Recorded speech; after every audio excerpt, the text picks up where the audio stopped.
से लेकर 1,80 तक। 1,10,000 से लेकर 1,80,000 तक हमारे पास।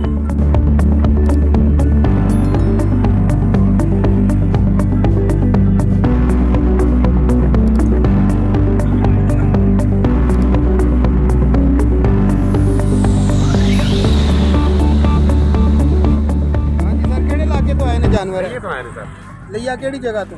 चौकाजम शहर चौकाजम तो आए हो? जी।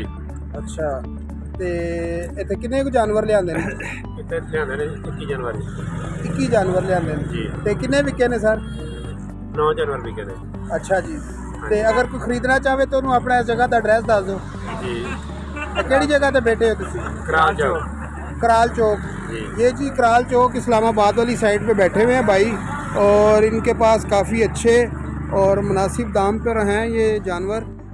ये जी कुर्बानी के लिए अच्छे देसी गांव के पले पलाए जानवर आपके पास दस्तयाब हैं कराल चौक पे। हमारे चैनल को लाइक शेयर सब्सक्राइब करें। अच्छे जानवर मज़ीद आप